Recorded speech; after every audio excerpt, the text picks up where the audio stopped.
Okay, today what we're going to talk about is estimating with fractions and mixed numbers. We're about to start a chapter that's all about operations with fractions, so adding, subtracting, multiplying, all of that stuff. And so estimating is going to be really handy because you can kind of get an idea of about what your answer should be before you start working on the problem. And that way when you get your answer at the end, you can say, okay, well, does that make reasonable sense? Does this, fit what I think it should? And it's just kind of an easy way to check your work.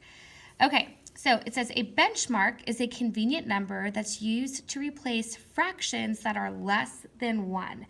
You can use the benchmarks 0, a half, and 1 to estimate fractions.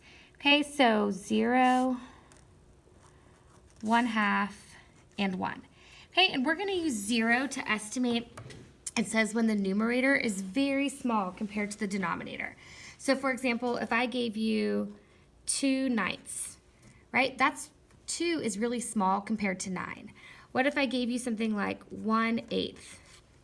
1 is small compared to 8, right? 4/50. 4 is really small compared to 50. And then we're going to use a half to estimate when the numerator is about half the denominator. So like 4/10, right? Because half of 10 would be 5. 4 is pretty close to that. What about 6/13? That's pretty close to half of 13, okay? Or like 9/20. That's pretty close to 10/20, which would be a half. And then we're going to use 1 to estimate when the numerator and denominator are just about the same. So like 7/8 or 11/12.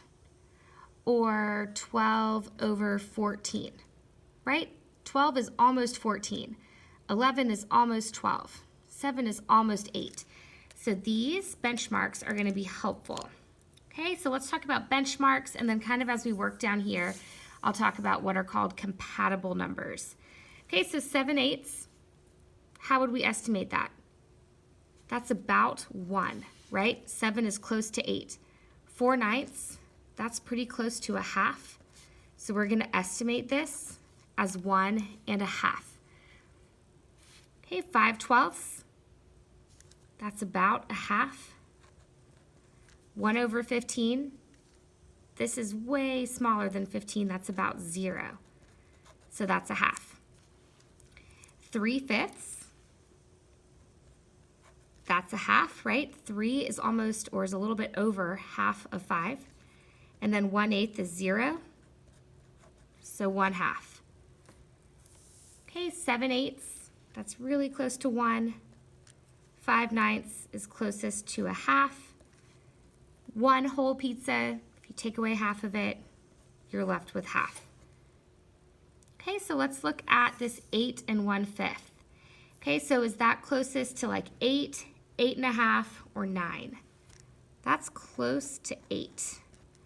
And then 4 3/4, we're just going to say that that's closest to 5. So we would estimate that as 3.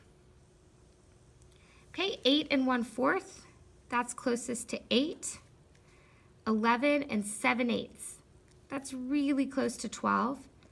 And 8 minus 12 is -14. I just messed that up. 8 minus 12 is -4, not -14. Okay, so let's look at this next one, 2 2/5. That's close to 2. 6 1/10 is close to 6. 2 times 6 is 12. 3 5/6, that's hard to say, is 4. 5 1/8 is close to 5. 4 times 5 is 20. And now let's look over here. 43 1/4, and then 5 7/8. Okay, so this is pretty close to 43, and this is close to 6. Okay, but when you're doing division, does 6 go into 43? No, but what does 6 go into? 42. So I'm just going to say this is pretty close to 42. 42 divided by 6 is 7. Okay, the goal is to make this easy, right? We're not trying to make this hard. So 36 is pretty close, or 35 3/4 is close to 36.